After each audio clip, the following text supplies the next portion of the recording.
Elena Ruiz stood in the doorway of the Hale estate, fingers locked around the polished brass handle. The living room looked wrecked. White silk curtains streaked with purple paint. A crystal lamp shattered on the marble floor. Cushions from a custom Italian sofa flung everywhere. Glitters, markers, torn picture books, feathers from a ripped throw pillow drifting down in slow motion. But none of that was what made her chest tighten. It was the three little girls in the middle of it. "You can't make us love you," shouted the one in front, the tallest, with wild dark curls and a slash of red paint across her cheek. She hurled a paintbrush at Elena's feet. "We don't want another nanny. We want our mom." The other two flanked her like tiny bodyguards. One had lopsided braids and a blotchy, tear-streaked face. The other clutched a stuffed rabbit so tightly its ear dangled by a thread. All three of them about 6. All three with the same hazel eyes, beautiful, furious, and wrecked. Lila, Nora, Grace, Triplets, the daughters of tech billionaire Marcus Hale. They'd driven away 12 nannies in 5 months. And today, they had decided Elena would be unlucky number 13. "If you touch anything, I'll scream," Lila warned, voice shaking. "Dad will fire you like he fired the others." "He didn't fire them," Nora muttered. "They ran away." Grace said nothing. She watched Elena like she was a lit fuse. Elena stepped over a river of spilled glitter glue. Careful, steady. The room smelled like paint, orange juice, and nerves. She wasn't here for the mess. She was here for them. "I can tell you're very good at making sure grown-ups never come back," Elena said softly. "You must be exhausted." That cracked the script they expected. Lila frowned. "What?" Elena gestured around the room. "All this. You have to work really hard to scare someone this much." Nora sniffed. "We don't want you here." "I know," Elena said. She didn't correct them, didn't call them rude or ungrateful, just nodded like it made sense. Because to her, it did. "I'm not here to replace your mom," Elena said quietly. "No one could.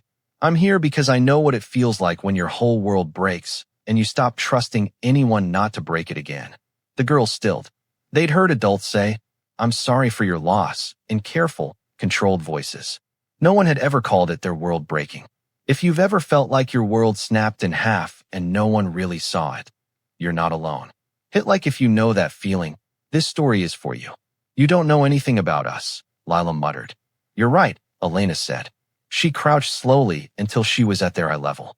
"I don't know everything yet, but I do know 3 things. She held up a paint-smeared finger. "I know you're scared." Second finger. "I know you're angry." Third. "I know you think that if you're mean enough to me, I'll leave, just like everyone else did." The girls flicked quick looks at each other. Grace's grip on the rabbit loosened. "You don't get to stay," Nora whispered. "Nobody stays. That's what you're testing, right?" Elena asked gently. "If people always leave, and it feels safer if you make them go first." She didn't sound offended. She sounded like she was describing something she'd lived herself. "But I need you to know something," she said. "I'm not going to run because you throw paint or shout at me. I've survived worse than glitter." Lila narrowed her eyes. "Like what?" "Like being 8 years old," Elena said, holding her gaze, "and waiting all night for parents who never came home." Something flickered across Lila's face. Nora looked away. Grace swallowed. Before any of them could react, heavy footsteps echoed down the hallway. The girls went pale. "He's coming," Grace whispered. "Dad's gonna freak out," Nora breathed. Lila's chin trembled for a split second before she locked it back into anger. Elena turned toward the sound of expensive shoes on marble. Marcus Hale was about to walk into the middle of his daughter's war. What happened in that room would change everything, but it hadn't started here. It had started months earlier, high above the city. 7 months earlier, on the top floor of Hale Dynamics. Marcus stared at his ringing phone like it might explode. It was either his assistant or the girls' school. Both usually meant something was on fire. He let it ring 4 times before answering. "Yeah, Mr. Hale," came Naomi's voice, calm but stretched thin. "I have 2 updates." "Bad and worse?" he asked, pressing a thumb into his temple. Beyond the floor-to-ceiling glass, the skyline blurred. His company's logo glowed on the building across the street. "Yes," Naomi sighed. "Which first?" "Bad." "The school called," she said. "There was an incident at lunch." "Of course there was," he muttered. "What now?" "They turned the salad bar into a slingshot station," Naomi said. Nora figured out cucumbers fly pretty well. Despite himself, Marcus almost smiled. Almost. And when the teacher intervened, Naomi continued. Lila locked herself in the supply closet and refused to come out. Grace bit a boy who called them the freaky orphan trio. There went the smile. What's the damage? He asked. No physical injuries, Naomi said quickly. But the principal says this can't keep happening. They're talking about behavioral assessments. Labels. Files. Things that would follow his daughters for years. And the worst news? Marcus forced out. Naomi hesitated. The nanny, she said. She's gone. She left a note on the kitchen counter. I sent you a picture. His computer chimed. He clicked. A single sheet of paper filled the screen, handwriting slanting across it. I'm sorry, Mr. Hale. I can't do this anymore. The girls need more help than I can give. They're not normal. Please don't contact me. Sophia was number 12, Naomi said quietly. In 5 months. Marcus stared at the words. He'd built Hale Dynamics from nothing into a multi-billion-dollar tech company by 38. He'd never met a problem he couldn't break apart and solve. Except the only one that mattered. His girls were drowning, and he didn't know how to swim with them. Naomi, he said, voice low. I need another nanny. I've called every agency we've used, she replied. They all said the same thing. His stomach tightened. Which is, there's a note in their system about your daughters, she said carefully. Words out. No one wants to take the job right now. Marcus turned away from the glass. His reflection stared back, dark hair with gray at the temples, tired brown eyes, a suit that cost more than most people's yearly salary. To the world, he was a genius. To 3 6-year-old girls, he was the man who hadn't kept their mother alive. Offer double, he said hoarsely. Triple. Stock options. Whatever it takes. Just find someone who won't quit after a week. Marcus, Naomi hesitated. We've raised the salary 3 times. This isn't about money anymore. People are scared. I don't have the luxury of being scared, he snapped. He inhaled, forced his shoulders down. Sorry. Keep trying. You're grieving too, she said gently. You don't have to do that alone either. He hung up before the crack in his chest could widen. He didn't want comfort. He wanted control. Grief didn't care. It hit in small ambushes. The empty side of the bed. The untouched coffee mug by the sink. The split second when he forgot Caroline was gone and almost texted her a picture of the girls. Caroline. She'd been on her way to pick up a surprise for him. A vintage watch he'd pointed at once and forgotten. That was who she was. Thoughtful. A little ridiculous. Soft where he was sharp. A Jeep ran a red light in the rain.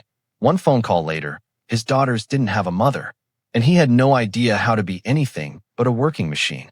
If you've ever thrown yourself into work or distractions because sitting alone with your pain felt unbearable, you already understand Marcus better than you think.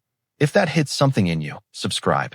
This channel is a home for people who are still trying, even when they feel like they're failing. There was a knock.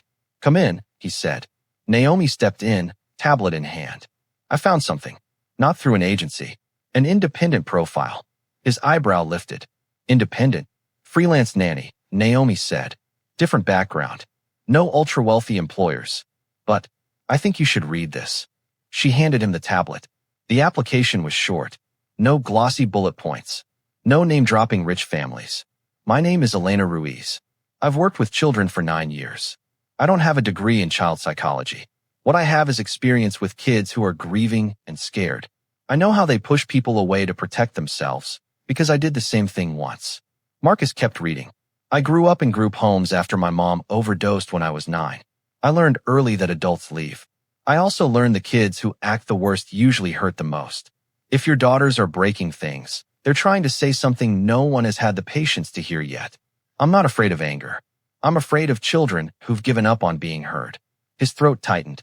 I can't fix what happened to your family, but I can sit in the mess with your girls until they feel safe enough to stop screaming.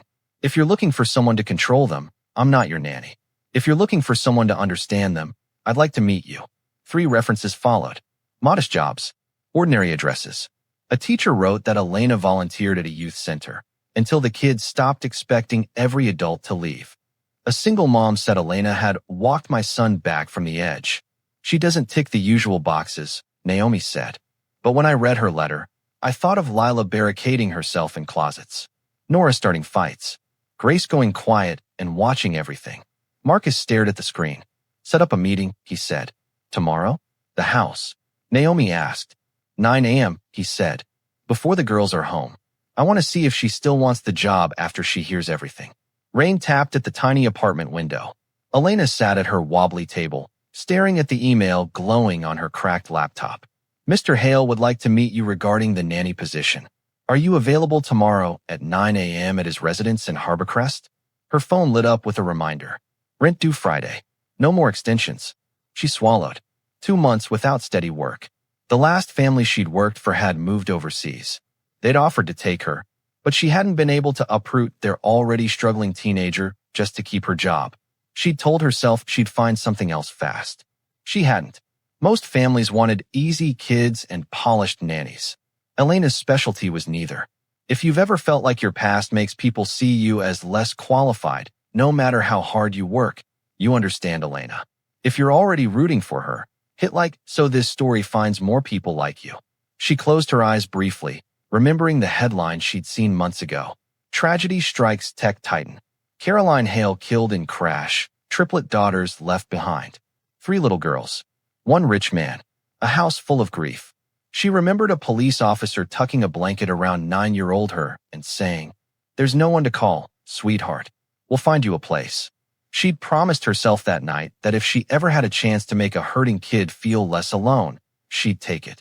Even if it scared her. She looked in the mirror by the door. Dark hair in a simple bun. Warm brown eyes with tired circles. Nothing spectacular to see, but she knew what those eyes had survived. Okay, she murmured to her reflection. Broken billionaire. Broken girls. 1 shot. She slung her worn bag over her shoulder, grabbed her umbrella, and stepped into the rain, toward the house on the cliff where 3 6-year-olds were about to test whether she meant every word she'd written. Naomi opened the front door of the Hale estate at exactly 9. "Ms. Ruiz?" she asked. "Elena," Elena said, keeping her voice steady. Naomi's eyes were sharp, but not unkind. She didn't do the quick head-to-toe dismissal Elena had seen from other employers when they clocked her thrift store skirt and practical shoes. "Mr. Hale is in his office," Naomi said. "He has a call at 9:20, but he wanted to talk to you first." They walked down a hallway lined with framed magazine covers. Marcus's face stared out from most of them. Tech titan. From foster care to Fortune 500. Elena's steps faltered. "He grew up in foster care," she blurted. Naomi glanced at the nearest cover. "He doesn't like that part used as a marketing hook," she said. "But yes. So he knew what it was like to be moved around like baggage, too."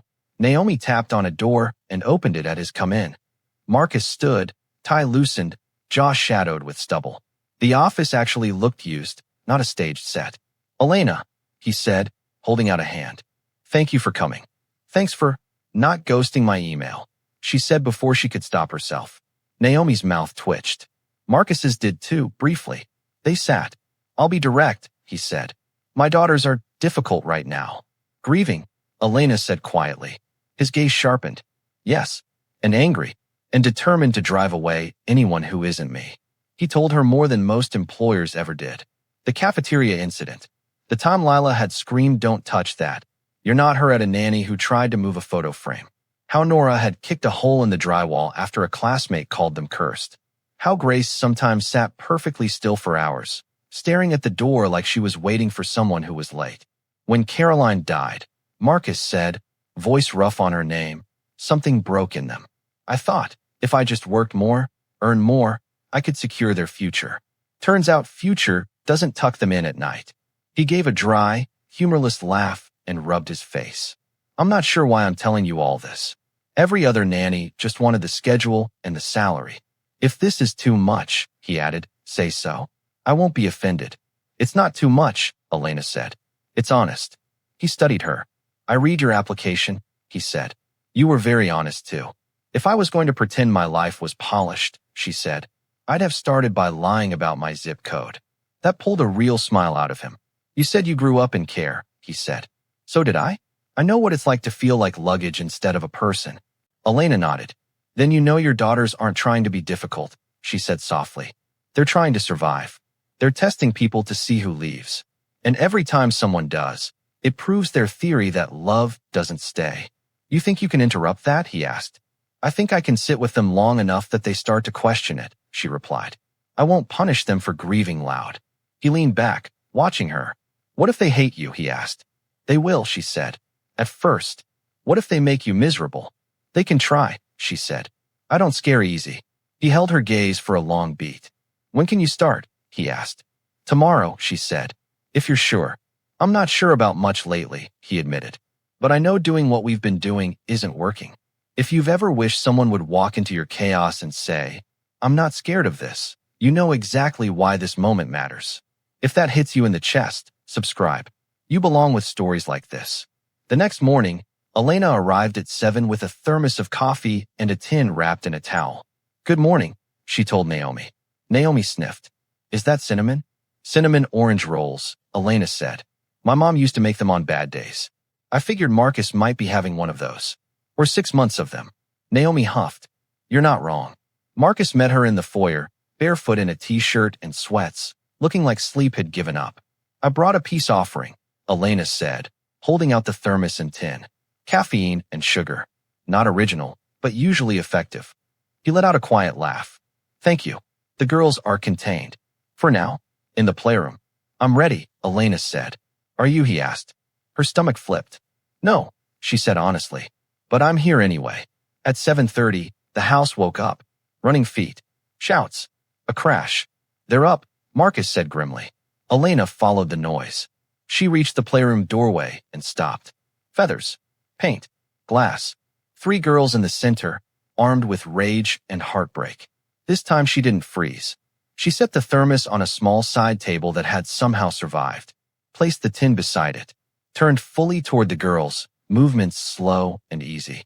You don't get to move in here, Lila snapped. This is our room. I can go stand in the hallway if that feels safer, Elena said. But before I do, I'm putting these here.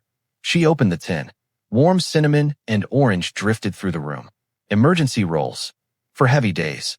Grace's nose twitched. We don't eat with nannies, she whispered. They leave. That's okay, Elena said. You don't have to eat with me. I'll just leave them on this table. If no one touches them, I'll take them home. She set 3 rolls on a plate between a broken vase and a pile of feathers. Her gaze landed on a cracked picture frame on the floor. A younger Marcus stood there with a laughing woman whose eyes matched the girls. Caroline. 2 babies in their arms, the third squished between them in a carrier. Elena picked up the frame carefully and set it upright. Don't touch that, Lila snapped. That's ours. She is, Elena agreed. She looks like she laughed loud. Grace spoke before she could stop herself. She did. The house sounded different when she was here, huh? Elena asked. Loud but good loud, Nora muttered. Elena's throat tightened. She thought of her own mother singing off-key in a cramped kitchen. You missed that loud, she said softly. 3 small nods. Did someone tell you you're not allowed to talk about her? Elena asked. They stop us, Lila muttered. Or they cry. Or they say, don't upset your dad. Elena's jaw clenched. Talking about someone you love isn't what breaks people, she said. Silence does. Nora squinted at her. Did you have a mom? For a while, Elena said. She got sick. Not the kind they can see on a scan. The kind where your brain lies to you. One night, she took too many pills. No one found her in time. The girls stared. You were a kid? Grace whispered. Little older than you, Elena said. I thought if I'd been better, quieter, neater, she would have stayed. So I tried really hard to be perfect in the houses they sent me to. When that didn't work, I tried something else. What? Nora asked, though she already knew. Breaking things before they could break me, Elena said. Like you 3 are doing now. A feather drifted down between them. I'm not here to make you forget her, Elena continued. Or to make you stop being mad. I'm here so you don't have to carry all of that alone. Lila swallowed. What if we don't want you? She challenged. You don't have to want me yet, Elena said. Wanting comes later. First comes safe. I'm here for the safe part. Everyone leaves, Grace muttered. I believe that too, Elena said. For a long time. Then a few people didn't. A teacher, a neighbor, a woman at the community center. They stayed even when I made it ugly. That's how I learned some people don't scare easy. She looked each girl in the eyes. I don't scare easy. They didn't believe her. Not yet. But something tiny shifted in the air. At the doorway, Marcus watched, unseen. He'd come ready to apologize, to bribe, to clean up. He wasn't even sure. He'd expected to find a woman on the verge of quitting. Instead, Elena sat on the floor, jeans stained with paint, talking about grief like it was a language, not a defect. He realized, with a jolt, that he had never spoken to his daughters like that. Not once. Elena, he said quietly. 3 heads snapped toward him.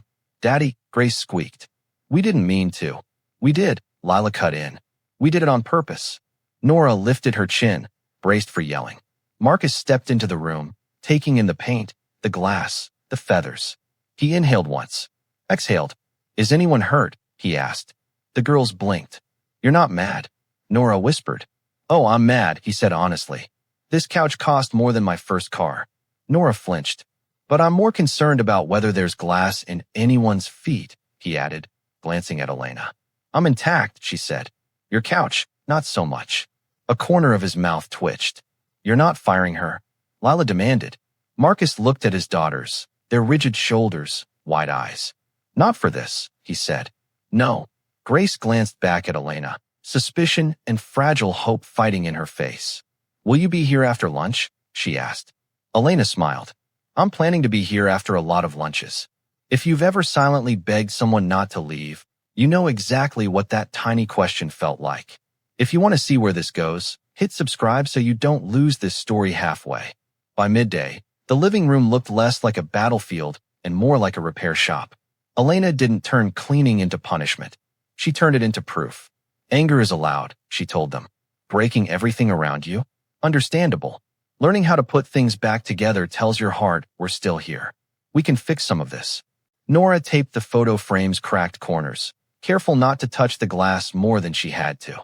Lila wiped paint from Caroline's face with slow, reverent strokes. Grace collected feathers into a clear jar. For Mom, she said softly, so the soft doesn't disappear. I think she'd like that, Elena said, swallowing the lump in her throat. In the kitchen, Elena stirred a pot on the stove while the girls crowded around the island. What is it? Nora asked. Chicken soup, Elena said. The rough, weak, tired heart kind. We have a chef, Lila said. He makes food. I'm sure he's great, Elena replied. This is different. This is the kind someone makes only because they care. Grace watched her closely. Do you care? She asked, like the word itself was dangerous. I wouldn't be here if I didn't, Elena said simply. Do you get paid extra for us? Nora blurted. Nora, Lila hissed. Elena's spoon slowed. Your dad pays me for my time, she said. You 3? You're not extra. You're the point. Lila looked away fast, blinking too hard. Marcus watched from the doorway again, feeling like a guest in his own house. And, for once, that didn't feel entirely wrong. At least he was finally watching. His phone buzzed. Sorry, he told Elena quietly, stepping into the hall. I have to, he answered. Yeah. Marcus. Jonah, his lawyer. We have a problem. Of course we do, Marcus muttered. Which flavor today? The media, Jonah said. Channel 8. They're airing a piece tonight. Prime time. Marcus's grip tightened. On what? On your girls, Jonah said. And you. They're calling it the Hail Hellions. Our billionaire kids untouchable. Marcus shut his eyes. You're kidding. I wish, Jonah said. They've got interviews with ex-nannies. Anonymous staff from the school. Cafeteria footage. Plenty of B-roll of the house. What are they saying? Marcus asked, already dreading the answer. That they're dangerous, out of control, emotionally unstable, Jonah said. That you're an absentee father who throws money at problems while your kids terrorize everyone. Marcus braced a hand on the wall. How bad can this get, he asked. If it blows up? Jonah said. Teachers, parents, future schools, anyone who Googles them, they'll all see it. And there's another issue. They found out you hired a new nanny. They're teasing her as Unlucky 13. His stomach dropped. They're dragging her into it. Yes, Jonah said. If this sticks, being associated with your family could make it harder for her to get work later. Marcus stared at the floor. So my daughters get turned into villains for ratings, he said slowly. And the one person they're starting to trust gets punished for trying to help. In blunt terms, Jonah said. Yes. Can you stop it? Marcus asked. I've tried everything, Jonah said. They're hiding behind public interest. At best we can push for a follow-up later. But tonight, it's airing. If you ever had your worst moment blasted publicly while you were still trying to figure out who you even are, you know how dangerous this is. If that hits close to home, drop a heart in the comments so people like you see they're not alone. I've got to go, Marcus said, and ended the call. He stood there for a long second, ears ringing. Then he went back to the kitchen. Elena was flipping pancakes with the girls, all of them mid-laugh over Nora's attempt to make one look like a cat and failing spectacularly. Bad news. Elena asked quietly when she saw his face. Channel 8, Marcus said. They're airing a piece on the girls tonight, turning them into a circus, and you into collateral damage. Elena's expression hardened. They're kids, she said. Not content. If this goes big, Marcus said, it could stain your name. Make other families think twice about hiring the nanny from the Hellion story. He forced the next words out. If you want to walk away now, I'll understand. I'll pay you for the month. I don't want you punished for staying in our mess. Elena studied him. Do you think your daughters are what they're calling them? She asked. Of course not, he snapped. They're hurting. Then why does their story get to be louder than yours? She asked. Because people listen to them, he said tiredly. Schools. Parents. Or, Elena said quietly, your girls could learn something else, that when the world lies about them, the people who love them don't flinch, don't run, and don't let strangers decide who they are. He stared at her. If I leave because some reporter calls them broken, she went on, what pattern am I reinforcing? That everyone disappears when it gets ugly. Again. You're not scared? He asked. Of the drag, the judgment? I've been judged since I was 9, and a caseworker wrote no known relatives on my file, she said. Rich strangers' opinions don't scare me. Losing my chance to show 3 girls that love can stay? That scares me. Something in his chest eased, just a little. You're staying, he said, more statement than question. I'm staying, she said. But I have a condition. His lips twitched. Of course you do. What is it? When the story airs, Elena said, they don't watch it alone. No hearing about it at school later. No seeing clips on someone's phone. We sit with them. We pause when it hurts. We tell them what's true. You think they can handle it? He asked. I think they're already handling the fallout, she said. This way, they get to handle it with us. He nodded slowly. Okay, he said. We'll watch. Together. And then, Elena added, we start telling them their own story louder. Not hellions. Not spoiled. Kids who went through something brutal and still learned how to love again. If you were ever defined by one chapter of your life, you know how big it is to rewrite the story. If you believe people deserve that chance, hit subscribe. That's what these stories are for. At 6, the Hale family did something they hadn't done in a long time. They sat down to dinner. Together. Not in different rooms. Not in front of different screens. The formal dining room felt strange with spaghetti instead of catered plates. Is this the meeting? Lila asked suspiciously. No, Marcus said. It's food. With each other. We used to do this on Fridays, Nora muttered. With Mom. Elena twirled her fork. She sounds like she was fun, she said. Grace's eyes lit. She made animal pancakes, she said. Sometimes they looked like blobs, but she said that's how baby animals start. Feels like my level of art, Elena said. For a few minutes, the only sounds were forks and quiet breathing. Then Lila blurted, we saw Naomi's phone. They're calling us Hale Hellions on TV. Grace's shoulders hunched. Hellions means bad kids, she whispered. Marcus set his fork down. There's a story about us airing tonight, he said carefully. They don't understand what's really happening. They think we're crazy, Nora muttered. They're wrong, Elena said firmly. They're making entertainment out of your pain. That's not the same as truth. Are you going to send us away? Grace asked in a small voice. If they say we're too much? Marcus's heart cracked open. Look at me, he said. 3 pairs of hazel eyes lifted. I'm never sending you away, he said. Not because of a TV segment. Not because of tantrums. Not because of anything that happened after Mom died. You're my girls. You're my home. You're always at work, Lila whispered. I know, he said. Because I didn't know how to be home without her. That's changing. He glanced at Elena. Tonight, after dinner, he said, we're watching the story together. Elena and I will stop it when it hurts and tell you what's real. What if they say we're broken? Nora asked. Then we'll say they're wrong, Elena answered. You're not broken. You're healing. Healing is messy. Most people don't know what it looks like. What if kids at school laugh? Grace whispered. Then we'll talk to your school, Marcus said. And if they can't protect you, we find one that will. You're not alone in this. If you ever needed someone to stand up for you when you couldn't stand up for yourself, you know how much this moment matters. If that makes your throat tight, Hit like so more people see stories where parents actually show up. Lila scrubbed at her eyes. Okay, she said. We'll watch. But Elena has to sit in the middle. Elena blinked fast. Deal. At 7:58 p.m., the five of them sat pressed together on the couch. The room was dim except for the TV's glow. Lila on one side of Elena, Nora on the other, Grace half in Elena's lap, Marcus at the end, close enough to touch any of them. Remember, Elena said quietly, this is a story someone else is telling, not a mirror. When you feel that twist in your chest, we pause. The Channel 8 logo spun onto the screen. The anchor appeared, perfectly composed. Tonight, she said, the shocking story of a billionaire's daughters wreaking havoc in their elite school and at home. Are the Hale Hellions out-of-control victims, or proof that money can't buy discipline? Grace flinched at the word Hellions. The screen cut to cafeteria footage, Nora on a table, food flying, Lila barricaded, Grace pulling at her arm. Pause, Elena murmured. Marcus hit the button. The picture froze on Nora mid-throw, face twisted, not in cruelty, but raw pain. What do you see? Elena asked softly. Crazy, Nora whispered. I see a scared girl trying to be big so nobody sees how small she feels, Elena said. I see someone who'd rather be the problem than the punchline. Nora's mouth trembled. Some boys were talking about Mom. She choked. Saying Dad probably hurt her. I just wanted them to shut up. Of course you did, Elena said. That doesn't make you a monster. It makes you human. If you've ever been judged by one screenshot of your worst moment, you know how unfair this is. Drop a heart if you wish someone had paused and asked what you were really feeling. Keep going, Marcus asked.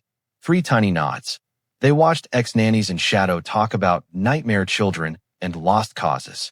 Each time a label flashed, dangerous, unstable, broken, Elena or Marcus paused and answered it. You're not dangerous, Elena said. You're intense. There's a difference. You're not unstable, Marcus said. You're standing on ground that shook, and you're still here. You're not lost causes, Elena said. You're proof that pain is not the end of the story. By the time the segment ended, none of the girls were looking at the TV. They were looking at the 2 adults who had stayed. Will people believe that? Lila whispered. That we're like that. Some will, Marcus said. But the people who matter will take time to know you. They'll see what we see. What's that? Grace asked. He looked at them, eyes wet. I see 3 of the bravest girls I've ever met, he said, who are still loving, still trying, even when it would be easier to give up. If you believe kids deserve to be seen as more than clickbait headlines, then you're part of why this channel exists. Hit subscribe if you want more stories that fight that kind of narrative. The next morning, the phone rang again. Mr. Hale, a careful voice said. This is Ms. Patel from Child Protective Services. Marcus's stomach clenched. We received multiple reports after last night's segment, she said. We'd like to schedule a home visit to assess the situation. What does that mean? He asked, voice tight. It means I come, observe, talk to you and the girls, she said. In extreme cases, we can recommend removal. That's not the goal. The goal is safety. The word removal made the room tilt. When he managed. I have a slot tomorrow, she said. I usually stay an hour. Given the attention, I'd like to spend longer. Come for the whole day, Marcus said suddenly. Silence. That's more than required, Ms. Patel said.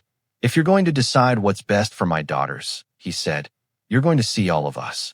Not just 60 minutes. He hung up and found Elena in the kitchen with the girls, all in aprons, dusted in flour. Was that CPS? She asked quietly when the girls ran to wash their hands. He nodded. Tomorrow. All day. Okay, she said. Then we show them the truth. What if the truth isn't good enough? He asked. Messy doesn't mean unsafe, Elena said. We won't stage anything. We'll live our day. Let her see the screaming and the soup and the apologies. If you've ever had your worth decided by someone with a clipboard, you know how high the stakes feel right now. If you're rooting for this family, hit like so this story reaches more people who understand. Ms. Patel arrived at 9 sharp the next morning. She stepped out of her car with a satchel and a tired bun, eyes skimming over the massive house. But when Elena opened the door, Ms. Patel's gaze went straight to the stairs. 3 little faces peered through the railing. Good morning, Ms. Patel said. You must be Mr. Hale. Marcus shook her hand. And you're Elena, she said, turning to the nanny.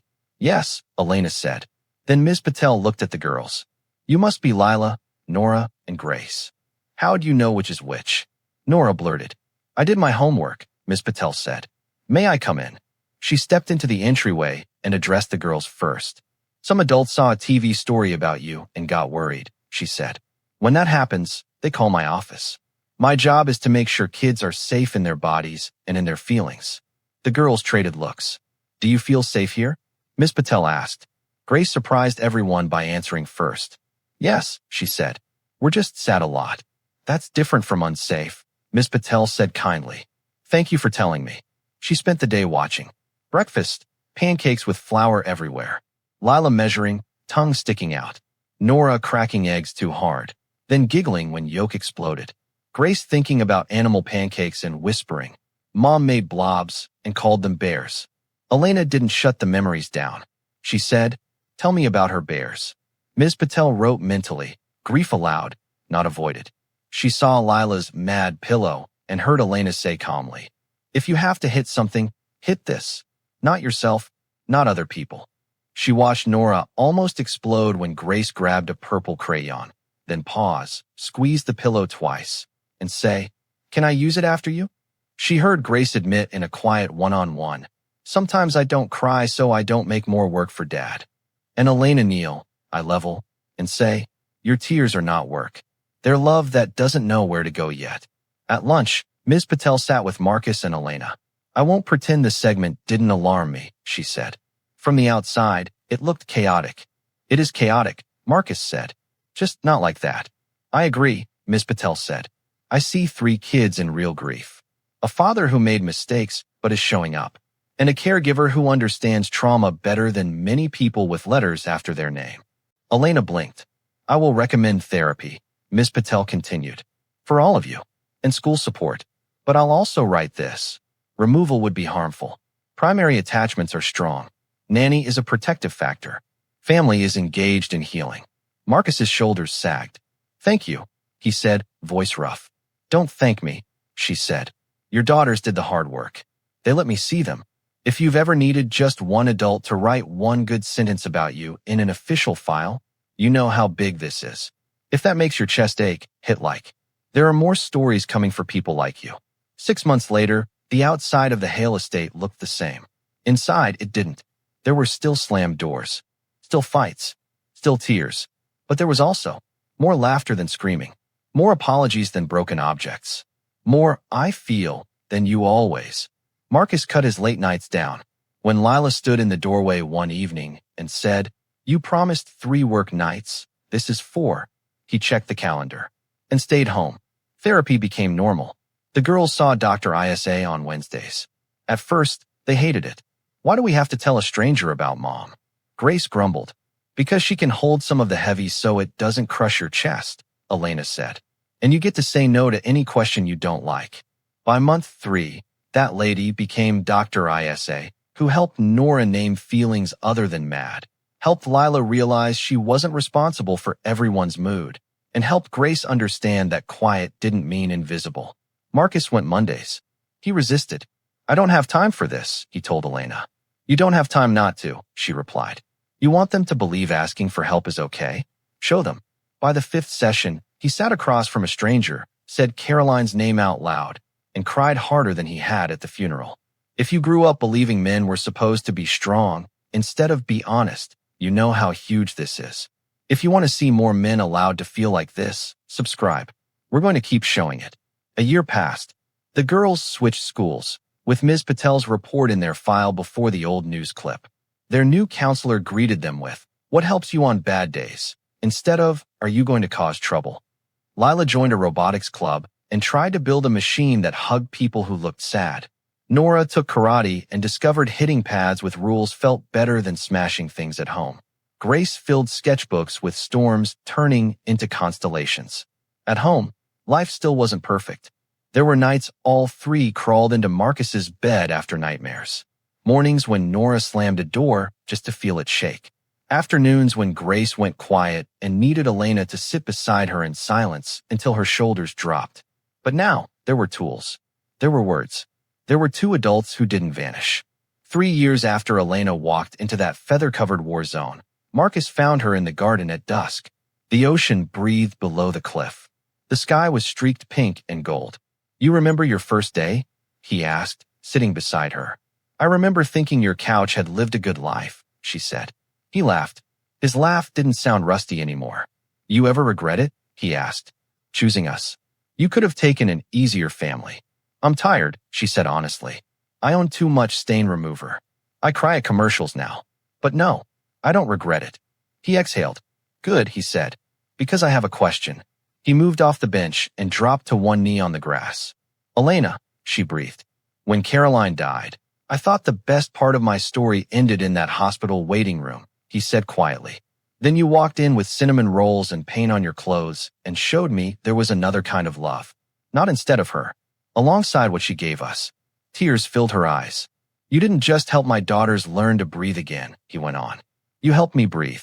You sat with us in the ugliest parts and never once made us feel like a burden. You've been more than a nanny for a long time. You're the heart of this home. He opened a small box.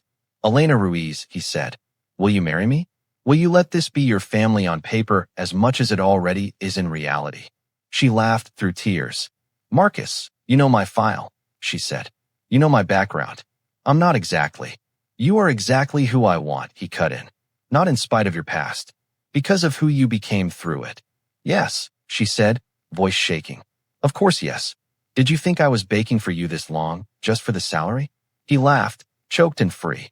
Inside, 3 girls pressed their faces to the window. I told you he'd do it, Nora whispered. You owe me $5, Lila muttered. Grace just smiled. If you've ever believed you were too broken, too complicated, or too from the wrong background to be chosen, Elena is your reminder. Your file is not your future. If you need more stories telling you that, hit subscribe. This channel is for you. The wedding was small. Garden. Lights. Folding chairs. People who'd been there for the messy middle. The girls shared ring-bearing duty and almost dropped the pillow arguing about who got to stand closest. Marcus's vows made pretty much everyone cry. You didn't just say yes to me, he told Elena. You said yes to 3 girls who had every reason not to trust anybody. You stepped into our fire and helped turn it into a hearth. You're the answer to prayers I never knew how to form. Elena's vow broke them again. As a kid, she said, I used to think I was practice. Practice child, practice heartbreak, so the real kids wouldn't get the worst of people. No one told me I could be someone's real anything. You foretaught me that family is something we build on purpose. I choose you. On the good days. On the glitter everywhere days. On the days we keep the mad pillow in business. Then the girls stepped up. We wrote ours together, Lila announced. Dear Elena, Nora read, voice only slightly shaking. We promise to try not to scare away any more nannies, because we're keeping you forever. We promise to remember Mom loved us first and you love us now. And those loves are a team, not a competition. And we promise to help you take care of Dad, because he still forgets to eat when he's working. The guests laughed through their tears. Grace added softly, and if anyone ever calls us hellions again, we'll tell them. Actually, we're healing. Marcus laughed, wiping his face. If you've ever wanted a second chance at family, this is what it can look like. Not perfect, not easy, but real. If that gives you even a tiny bit of hope, hit like and share this with someone who grew up feeling too much. 2 years later, the house got loud again, for a different reason. Don't drop her, Lila hissed. I'm not dropping her, Nora hissed back. Grace hovered nearby as they took turns holding their baby sister, Maya, tiny, furious, perfect. Hi, Maya, Grace whispered. We're your big sisters. We're still figuring stuff out, but we're really good at loving loud. Marcus watched them, heart too full for his chest. Elena, exhausted and glowing, sank back into her pillow. Think we can handle 4? She murmured. We handled 3 hurricanes and 1 traumatized CEO, he said. We'll figure it out. 5 years after Elena first stepped into that glitter-drenched war zone, the Hale family was unrecognizable from the headline. Hellions. The Triplets, now 11, were the kids who noticed who was eating alone. Lila ran a tiny coding club that built games about feelings. Nora helped at the Foundation's boxing program, teaching kids how to punch pads instead of walls. Grace's paintings, Storms Turning into Stars, hung in a local gallery. Marcus split his time between Hale Dynamics and the Caroline Hale Foundation, which hosted groups for families grieving loudly. Elena trained teachers on how to respond to problem kids without turning them into problems. Her book, Sitting with the Storm, sat on nightstands, dog-eared and highlighted. Once a year, they visited Caroline's grave. "We're huge now," Nora would say. "You'd freak out." "We brought pictures," Grace would add, laying down a photo of Maya. "This is your youngest. She steals socks." "We're still sad," Lila would say, "but we're okay sad." "Healing sad." Marcus would stand back, then step forward, fingertips brushing stone. "I thought they'd break without you," he'd murmur. "Turns out they bent. And then they brought someone home who helped us all stand back up." Elena never replaced Caroline. She didn't need to. Love doesn't replace. It layers. Years later, a producer called. "We want to do a follow-up," she said. "Hellions to Healers. A redemption piece." "No, thanks," Marcus said. "We're done being content." He hung up and went back to the living room, where the triplets were arguing about board game rules and Maya was trying to feed the dog a crayon. "What was that?" Elena asked. "Wrong number," he said, dropping onto the couch. They didn't need the world's narrative anymore. They were busy living their own. That night, as Elena tucked the girls in, Grace paused in the doorway. "I'm glad you didn't give up on us," Grace said. "Like the others." "I couldn't," Elena replied. "You foretaught me what I'm meant to do with my life." "What's that?" Grace asked. "Love you," Elena said simply, loudly, unconditionally, long enough that you believe you deserve it. Grace blinked quickly. "Okay," she whispered. "We believe you now. If you made it to the end and something in this story felt like it was about you, the kid you were, the parent you're trying to be, or the family you wish you had, this part is for you. You are not the worst thing you've ever done. You are not the worst thing that was ever done to you. You are not too much, too broken, or too late. Sometimes the hardest children are the ones who needed love the most and got it the least. Sometimes the people who look least qualified on paper are the ones whose hearts are trained for this exact kind of battle. And sometimes, the story strangers tell about you is just wrong. You get to write new ones. If this story hits something deep, tap like so it reaches someone else who grew up loud with grief or quiet with fear. Hit subscribe to stay with a channel where every story is a small act of healing, not just drama for views. Share it with someone who was once called too much and deserves to hear they were just hurting.